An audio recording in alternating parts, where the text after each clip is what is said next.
ನಮಸ್ಕಾರ ಗುರು, ಎಲ್ರಿಗೂ ಸ್ವಾಗತ. ಬೆಳಗ್ಗೆನೆ ನಾನು ನನ್ನ ಫ್ರೆಂಡ್ ತಗೊಂಡು ಆಚೆ ಬಂದೆ ಬಾಡಿಗೆ ಹೊಡೆಯೋಣ ಅಂತ. ಹಂಗೋ ಹಿಂಗೋ ಕಾದಿದ್ದಕ್ಕೆ 2 ಲಕ್ಷದ ಒಂದು ಸಿಂಗಾಪುರ್ ಬಾಡಿಗೆ ಬೇಕು. ಅವ್ರನ್ನ ಹಾಕೊಂಡು ಹಂಗೆ ನಾನು ಆಕಾಶ ಕಡೆ ಹೊಂಟೆ.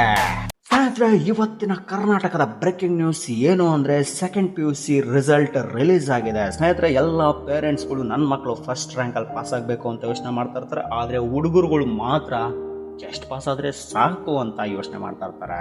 ಸೊ ಪಾಸ್ ಆಗಿರೋದು ಒಂದೇನಂದರೆ ನನಗಿನ್ನ ಜಾಸ್ತಿ ಬರಬೇಕು ಅಂತ, ಜಸ್ಟ್ ಪಾಸ್ ಆಗಿರೋರಿಗೆ ಹೆಂಗೋ ಪಾಸ್ ಅಂದಲ್ಲ ಅಂತ ಒಂದು ಖುಷಿ. ಸೊ ಯಾವುದು ಸರ್ವರ್ ಇಶ್ಯೂ ಇಲ್ಲ. ಸೊ ನಿಮ್ಮ ಹುಡುಗರುಗಳೇನ ಸರ್ವರ್ ಇಶ್ಯೂ ಇದೆ, ನನ್ನ ರಿಸಲ್ಟ್ ಬರ್ತಾ ಇಲ್ಲ ಅಂದರೆ 100% ಅವ್ರ ಪೇರೆಂಟ್ಸ್ಗೆಲ್ಲ ಹೇಳೋದಂದರೆ ನಿನ್ನ ಮಕ್ಕಳದು 1-2 ಸಬ್ಜೆಕ್ಟ್ ಹೋಗಿದೆ. ಸೊ ದಯವಿಟ್ಟು ಅವ್ರ ಮೇಲೆ ಪ್ರೆಷರ್ ಹಾಕೋಕೆ ಹೋಗ್ಬಿಡಿ, ಓದೋಕ್ಕೆ ಬಿಡಿ, ಇನ್ನೊಂದು ಸರಿ ಕಟ್ಟಿ ದಯವಿಟ್ಟು ಅವರ ಒಂದು ಲೈಫ್ ಬಗ್ಗೆ ಯೋಚನೆ ಮಾಡಿ ಅಂತ ನಾನು ಕೇಳ್ಕೊತಾ ಇದ್ದೀನಿ. ಸೊ ಅಲ್ಲಿಂದ ನನಗೊಂದು ಬಾಡಿಗೆ ಮಲೇಷ್ಯಾಗೆ ಬಿತ್ತು 2.5 ಲಕ್ಷದ್ದು. ಹಂಗೆ ಹಾಕ್ಕೊಂಡು ನಾನು ಮುಂದಕ್ಕೆ ಹೋದೆ. ಬಳ್ಳಾರಿಯಿಂದ ಬೆಂಗಳೂರು ಬರ್ತಿದ್ದಂತಹ ಟ್ರೈನ್ ಹಂಪಿ ಎಕ್ಸ್ಪ್ರೆಸ್ಸಲ್ಲಿ ಬೆಂಕಿ ಕಾಣಿಸಿಕೊಂಡಿದೆ. ಲಕ್ಕಿಲಿ ಯಾವುದೇ ಒಂದು ದೊಡ್ಡ ದುರಂತ ಆಗಿಲ್ಲ.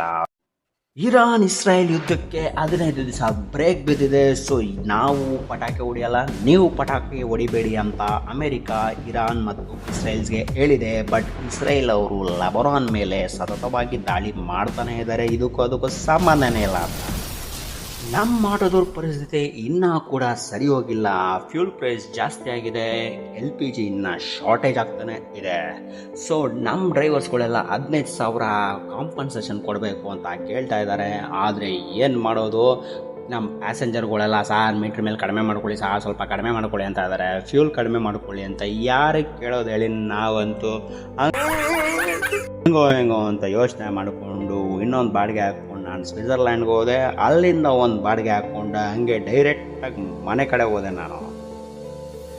ಈ ವಿಡಿಯೋಗೊಂದು ಲೈಕ್, ಶೇರು, ಕಮೆಂಟ್ ಹಾಕಿ ಮತ್ತೆ ನಾಳೆ ಸಿಗೋಣ. ಬಾಯ್.